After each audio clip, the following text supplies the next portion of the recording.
This time on Poll Hub, with only a few days until Election Day in America, we're digging into our final battleground state polls. We've saved arguably the most crucial for last. These are our second looks at Michigan, Pennsylvania, and Wisconsin, the so-called blue wall, and we're going to walk through what we'll be looking for hour after hour on election night as polls close across the country. And hopefully you had a great Halloween. We're keeping the season going one more day with our extended spooky reunion fun fact, which brings back our former stick producer, Athen, and finds us digging into a bowl of peach jello. This is not related to Halloween. This is one you really have to stick around for it because it sounds confusing, but peach jello's delicious. And hi, everybody. Welcome to Poll Hub. I'm JD Dapper. I'm Barbara Carvalho. I'm Hunter Petro. And hi, Emily Murdoch. All right, this is it. Election day is just a couple days away. The blue wall, the so-called blue wall, the three arguably most important swing states. We're doing our final polls of them. So we've looked at Pennsylvania, we've looked at Michigan, we've looked at Wisconsin. Let me run through a couple numbers real quick, and then let me get out of the way. So let's do it alphabetically. We'll start in Michigan. And among likely voters, we have Harris at 51 and Donald Trump at 48. In Pennsylvania, again, likely voters, we have Harris at 50%, Donald Trump at 48%. And in Wisconsin, again, likely voters, Harris at 50 and Trump at 48. Now, there's also Senate races in all three, and I'm just going to drop those right now so we can get those out of the way and we can talk about all of this. In Michigan, Democrat Elise Slotkin is ahead of Republican Mike Rogers, 52 to 46 among likely voters. And in the Pennsylvania Senate race, we have Bob Casey up 50% to 48% for his Republican challenger, David McCormick. And then in Wisconsin, there's also an incumbent Democrat there. And again, among likely voters, we have Tammy Baldwin up 51 to 48% for the Republican challenger, Eric Hovde. So Democrats are ahead in all six of these races, but all of them, Lee, within the margin of error a couple days ago. What does this tell you? Yeah, pretty much. I mean, the best one in terms of numbers is the Democratic Senate candidate from Michigan, Slotkin, who's actually up 6 points. And that's, probably an advantage going her way. That's outside the margin of error. Yeah. Good point. I think we're a product right now of our two things. As we look at our voting universe, I think it's a product of the huge polarization that we're experiencing, and then the campaign technologies. So you start with fairly even contests in these states, because that's why they're, the battleground states. And then you have ways of driving up your opponent negatives. So there's just so much for the people who are living in those states. They've been seeing practically nothing but reasons why they shouldn't be voting for their opponent. So when we look at the negatives, we see everybody kind of like at or near 50%. So even let's take a look at Donald Trump. Well, in Michigan, among likely voters, his negatives are 54, Pennsylvania 52, Wisconsin 52. Only Harris is at 50 and 1 positive, and the others are in the 40s, high 40s. So it's not like anybody is well liked in these states, and their opponent is pretty much not well liked in all of them. So I think that becomes a product of just how divided the country is, and also the enormous power and money behind the modes of communication. And I just think that's kind of like makes for a bad appetite or a bad taste in people's trying to enjoy otherwise election time. Well, I don't know if anybody's enjoying election time right now. I think most of the pieces I've seen on the cables is how to deal with political anxiety. Because, both sides feel that there's an awful lot at stake and would be very unhappy if the other candidate, whomever that other is to you, we like to say that in polling, whatever that means to you, I don't think people are going to be enjoying it. One of the things I did find interesting in these states was the proportion of people that said that they were going to vote on election day. When we look at this number nationally, we see that probably between 75 and 80% of voters that are planning to vote in this election will have already voted by election day, but not in these battleground states, and particularly not in these very competitive Rust Belt states. In Michigan, 35% of likely voters say that they're not going to vote until Election Day. Okay, doesn't sound like such a big deal. Wisconsin, 46%. And Pennsylvania, 62% of voters say that they're not going to vote until Election Day. Now, that has a lot to do with how easy it is to vote in each of those states. But it is interesting that this is a campaign that I think people know in these states too, that their votes really count. And they are taking it down to the wire. So when we think nationally, well, a lot of people have already voted. So what happens in the last week may not matter as much. Not so here. These voters are actually counting the days to Election Day, probably for a variety of reasons. So let's talk about election night, because this is maybe the most stressful election night for some people. And maybe not for others. But as you pointed out, Barb, a lot of people are talking about anxiety and how they're dealing with all this. What are we going to be looking for on election night? I know that there's only a handful of swing states that are going to make the difference, but it's not like they all come in at the same time, like at 8 o'clock we go, okay, we're all done. It's going to be a long night and maybe a long week. Lee, let's start with you. On that point, I think it's really important for people to understand that not all votes are counted at the same time. That creates a real misperception. It did last time, for example, in Pennsylvania, where the day of vote was very much in Donald Trump's favor, and then the early vote, which was counted later, was very much in Joe Biden's favor, and it created this perception of somehow it's being rigged. It wasn't rigged. It was set up that way by the Republican legislature. That's the rules of how they count and when they can count the early vote. They wait until the election day until they start doing that. So there was what we knew was going to happen was this red mirage, and it can create a very false impression. So I think it's very important for people to understand that not only do the elections, the ballot time end at a different time in various states, but that doesn't mean all the votes are being counted at the same time either. And to add to the fun on that note, this time, the states actually may be counting early votes first. And so the first thing you're going to see, because Democrats are more likely to vote early, although less so than in 2020. For instance, in Georgia, which closes at 7 p.m. Eastern time, they will have already counted most of the early vote. They had quite a number of reforms from 2020. So voting in Georgia looks a lot differently than it did then. And one of the changes, besides the fact that early votes and absentee votes can be not only accepted early, but counted early, is that they have also bolstered the ballot processing and verification system. Absentee ballots will now require the last 4 digits of your social security number, as well as a copy of identification, so that we don't get into this whole, signature verification, or at least to add to the signature verification. So yeah, you kind of have to be, I'm not sure, I guess an elections expert to be able to figure out. Or just be patient. Because don't jump to conclusions, because if you don't know what's being counted when, and when the polls close, it can get very confusing and can be misleading. To that point, though, about early votes and absentee votes, while Georgia, as you point out, Barb, is going to be kind of a different this time around, and it's early. It's one of the very first states to report, and the Secretary of State there has said we're going to know a lot by 8:30. I mean, that's huge, right?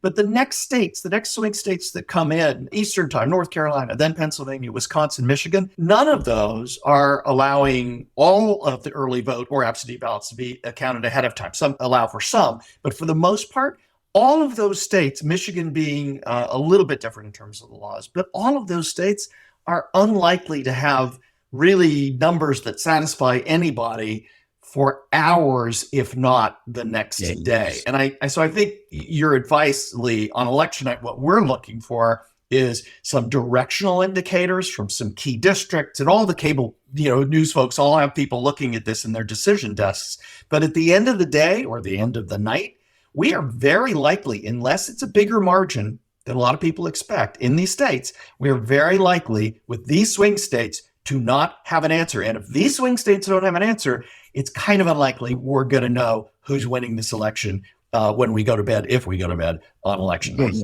Well, also, when it comes to the House races as well, the competitive House races are in states that are going to be closing a lot later, never mind counting. So New York doesn't close until 9 o'clock. There are a number of very close House races, competitive races, actually, right in our neighborhoods. And then, of course, California, being on the West Coast, closes at 11. So I don't know. I mean, should the advice be what, our teachers used to say before big exams? Make sure you study before the big exam. And then, the night before, just go out with your friends, have some fun, relax, and then get ready. I like that advice. All right. So here's a couple of things. And then I'm going to I asked you a question, Barbara. I'm going to ask Jay a question. So I guess it's like a midterm all over. Yeah. Now you've turned it into a test. Yeah. So Yes, I'm going to study and go. So I'm going to be looking at, as the numbers come in from the exit polls, I'm going to be looking at the share of the white vote that Harris is getting, because the expectation is that she's going to be running ahead, not only nationally, but in the battleground states, from what Joe Biden did among the white vote. And then she may not be doing as well among people of color, Black voters, Latino voters. So the question is one going to offset the other? And is there such a way of looking at this that tells us some indication of that phenomena? How is it breaking down by race, and how are the independents going? And are the Republicans deserting Trump in more numbers than Democrats are deserting Harris? So there's a lot of things to look for. That's my thing. Okay, Barb, talk to me about the economy, abortion, immigration, the preserving democracy, the Middle East, the big issues that are on people's minds. And is there anything that we know now from our polls that might help guide what we're going to be seeing as people vote? Well, I think what we're seeing in these 3 states, Michigan, Pennsylvania, and Wisconsin, is very interesting. And we have seen it in the previous battleground states that we have polled.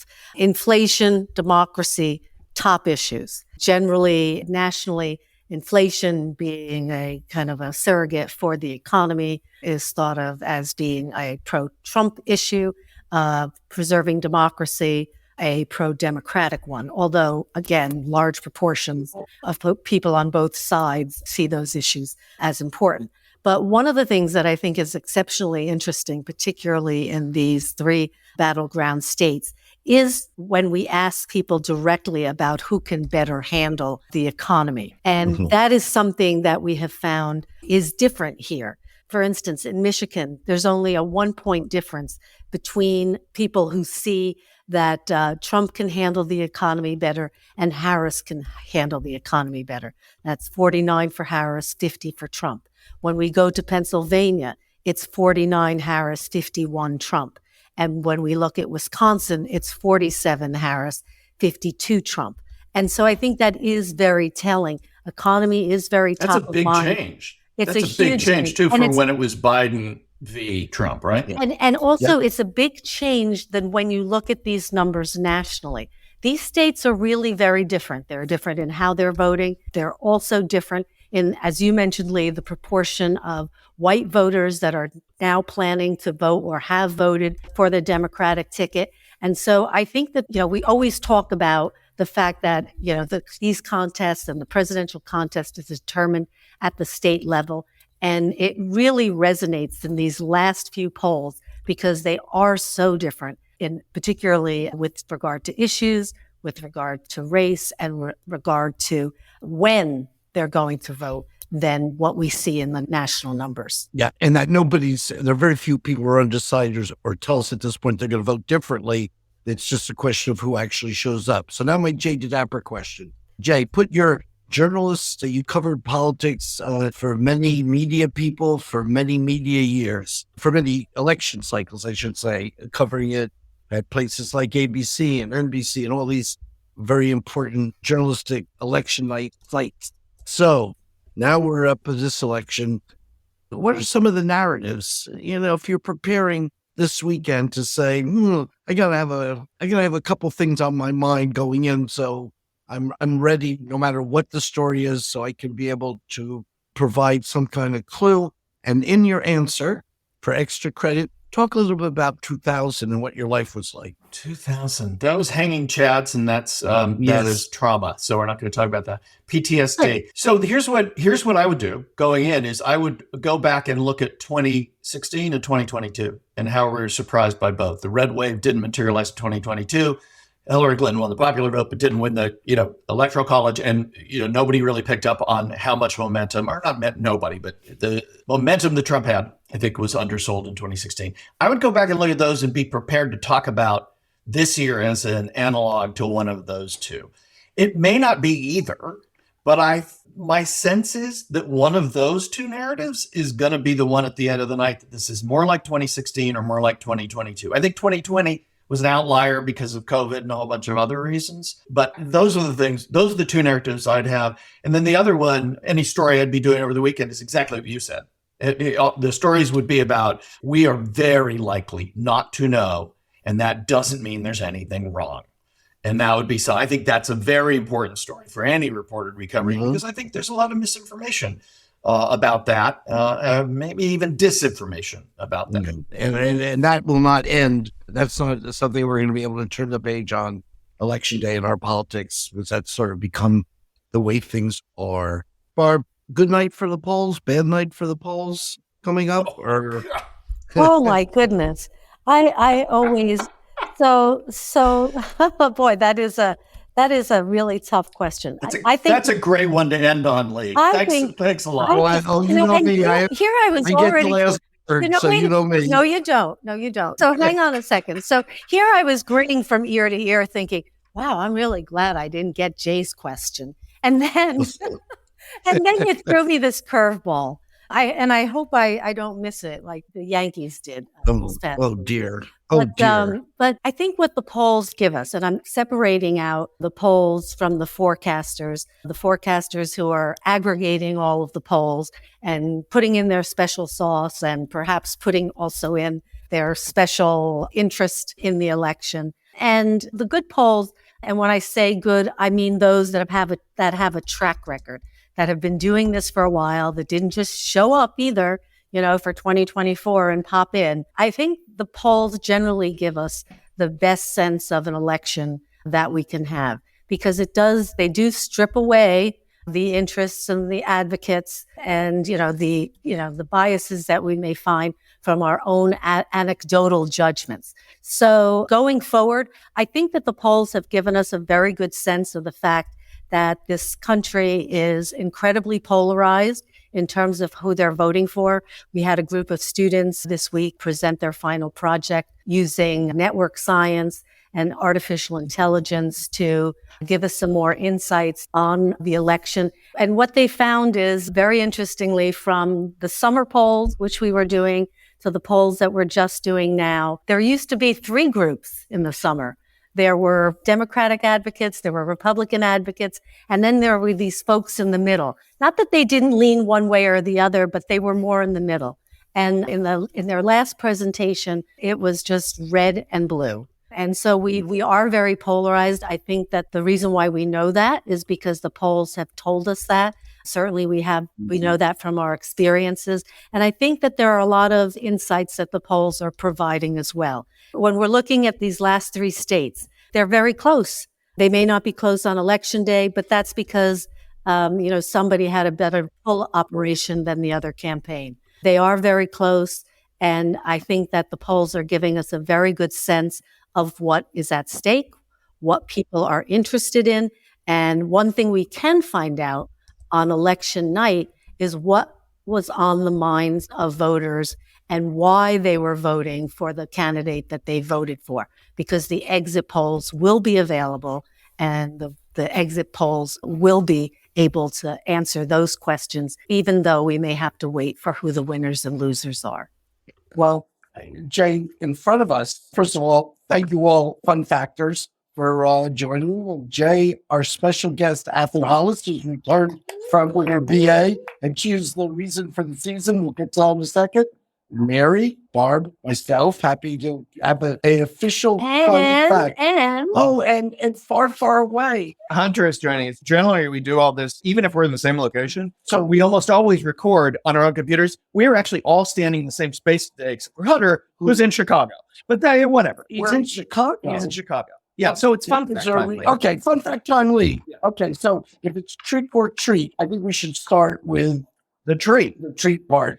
So- So this is really, guys, these spoons. I haven't seen them until this moment. So for longtime listeners, you may recall that Athen brought us a fun fact about Jell-O. And your favorite flavor, you said, was what? Peach. Peach Jell-O. Jell-O. Which I still think was on the list, right? No. And God. it was a shame. And it was a shame. So I have made you here. First of all, here's a box of peach Jell-O to take back with you. to go with your And here is recently minted diploma. right. And here's some peach Jell-O. I brought you a spoon because I would like for you first, and then you put it in the bowl to taste. And I just want to make sure that peach Jell-O still is your favorite. A very small piece she's taking, by the way. And then it's alive. That's why it's jumping off the spoon. Jay, you didn't kill it. Jell-O is very difficult to God. get. So is peach Jell-O still your favorite? Yeah, that's good. Okay. All right. Does anybody else want to try? it? I absolutely have Everybody to. take a spoon here. I Yeah, we're- absolutely have to. we're actually- I'm thinking of a spoonful of medicine. It's not like that. Okay, it's not like that. So, Hunter, what are the odds that you can find some peach Jell-O at a gift shop there at the airport? Jay, are you the chef? Are you the chef? Wow, that's really, really good. Okay, it tastes like peach Jell-O. It It does is better look like- than some other flavors. Right? Okay, you win. Athen wins. Wow, She's always thank right. you. It's not bad. I I don't would- like Jello. I don't like Jell-O, and But I do love peach. yeah, but I do think I would like artificially flavored. Yeah, it's definitely not. But this well, is delicious. it's pretty close. Light. Yeah. It's sweet, but not too sweet. It's compared not to as the sweet. other It's not Jell-O as sweet as other flavors. Jellos. It's like a peach ring. Okay. Is this popular in Maine? Is this like the main official Jello of the state of Maine or something? It's just popular with me, I think. That's all that matters. Well- Well, thank you for broadening our horizon. Yeah. If this is the treat part, I think we get our typical, this is our Halloween finale, and this is going to be the trick part. Okay. I would think. All right. And this is from Fox News, Also, 1997. Yes, Barb. but this whole segment, which Yes. we did all month, which was Halloween spooky fun facts, was actually initiated By by Athens. So this is our last one for this 2024. maybe we can make Halloween. this an annual I don't know that Halloween. there's that many Halloween questions. Right? You really went to the well, right? Yeah. I was down in the 40s and the 30s. Yeah, and, yeah. I Well, tried. maybe, There's not a lot. Make these in advance ourselves, Oh, like in September and October. Is that because we're a polling Polling. organization? Oh, Oh, right. wow. See? Okay, forgot See, that. think Okay. I find the So box. what do you got for us, Of Lee? the Jell-O. box of Jell-O. A box of Jello. Yes. Okay. So Fox News, 1997. Which Halloween costume do you think would be scarier to your friends and neighbors if you dressed up as a drumroll politician or as a journalist? This is really, really tough. Which would be scarier? I think a politician is far scarier, and I'm with the 68% who also thought that. Journalists nationally went 8%, not sure went 24%. So politician like dwarfs, Jay, you having served in the role of journalism, Yeah. would you think? Well, I actually covered the Halloween parade in New York one year as a Oh. journalist. So technically, I was dressed as a journalist, and nobody was scared of me. I can attest to that. More people- so than people normally were scared of me. Yeah. No, I think politicians are great. Whether it's like whether you dress up as Donald Trump recently, that's been a popular one, or whatever. I mean, politicians, I think, are generally pretty good Halloween costumes. Yeah, So, well, tis the season. For tis the season all in both these- ways. Yeah, Well, yeah. see, let me just take a little bit of the fun out of this Well, and yeah. talk about the question wording. Ah, okay. Because so Have some more Jello bar instead. my confusion was, were you supposed to think about a specific politician And then whether that was scary or not, and a specific journalist, and I couldn't really think of like scary journalists. Because Although Tucker some- Carlson's not technically a journalist. or So, yeah. Rachel Maddow. Yeah, right. So, or just in general, if you had a politician or a journalist come up to your door, would that be a scary thing? Okay, so pick what it means to you.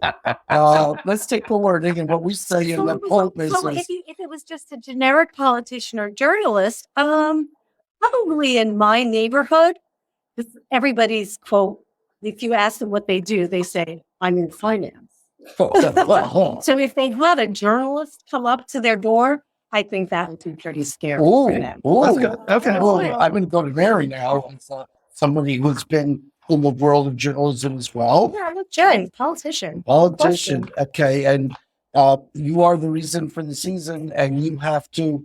If I voted, I will. If I voted, I can do the last Yeah, word. you Couple- did. Don't forget Hunter. No, you said politicians. You read the numbers. Hunter, I knew I skipped somebody over. Yeah. Hunter, what would you? Yep. You're in the thing. What you got? So I got to be honest. I'm gonna say journalist, but I'm gonna say like a Fox News journalist would probably scare my friends a lot. Just considering the question of it all, and it was a Fox News question, so it works out well with that. So, Athen, You created this. mess. you came all the way down here to do this. So, I'm gonna say politician. I can't think of a journalist that like you would recognize immediately that you could dress up as. That like you would open the door and immediately know who it was.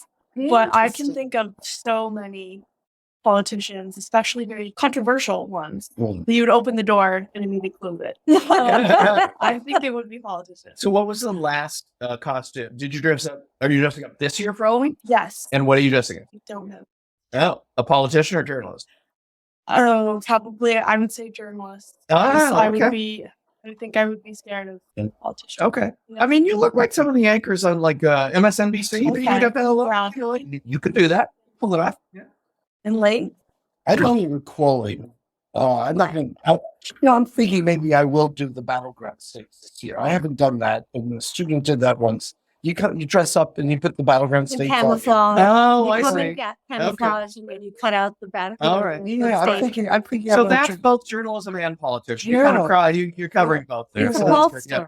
You're a pollster. Yeah, do you remember for many years ago we walked into DC and I was Oh, wearing Bill Clinton's mask and and I you were had- wearing Hillary Clinton, and we had Yes. boxes of candy, and everybody got really scared because they didn't know who we were or what we were doing, or that we might actually be the Clintons. Yeah. And that was probably more. And they didn't want to take the candy from them. They have better security now, so yeah, probably gonna be able to get away with that. All right. Good. I'm And the kids are going with yes. Michael's not dressing up this year. Oh, So upset about the nuts. Too old for them? Is that right? Too old. Oh my goodness. Well, it comes around because as adults you get right. Yeah. So Joseph is going as the Fiend, which is a wrestler, which is really very creepy, and I've had to order parts of the costume. Athen seems to know who that is. Yeah, I'll send you a picture, I promise. And Gigi is going as Disgust from Inside Out. Okay. that's good. Hunter, are you dressing up? Yeah, unfortunately, since I'm in college still, I have to have 3 Halloween costumes, one for each night that people do stuff. For each night? So Oh. I'm One night in college. It's 3 nights. right. Yeah, so Okay. it's Thursday night, Friday night, Saturday night. It's a weekend. So what are your 3? So I'm Bugs Bunny. I'm a lifeguard, and I'm dressing up with my friend, and we're being Santa and Mrs. Claus. Yeah, okay. And are you Mrs. Claus or Santa in that case? I'm Santa. My friend, luckily, my friend is a girl, so Oh, you know, I don't want to gender the clauses. I mean, no, you're so true. Well, that's Gender true. clauses don't have genders. I can't quite even get. I can't wrap my hands around that one. Oh, maybe we just rock. Maybe we just trick or treat everybody. Happy Maybe we Happy Halloween. Halloween. Be Happy safe, Halloween. enjoy, and there's also always medicine if you're too high on the glucose. That'll do it for Poll Hut this week. Poll Hub is produced by the Marist Poll at Marist College in Poughkeepsie, New York. Mary Griffith is our executive producer. Casey Schaff is our production supervisor. The Poll Hub team includes Hunter Petro and Neil Viswanathan. If you enjoy Poll Hub, please consider leaving a review. Positive reviews help other listeners like you find us. If you'd like to learn more about polling and survey science, check out the Marist Poll Academy, our free online learning portal. If you have questions for us, tweet them at us at Marist Poll. Remember, you can always tell your smart speaker to play Poll Hub. And with any luck, it'll cooperate. Finally, wherever you listen to Poll Hub, there is a subscribe button. Click it, and the latest episode will be ready for you in your podcasting app as soon as it's released. We'll see you next time.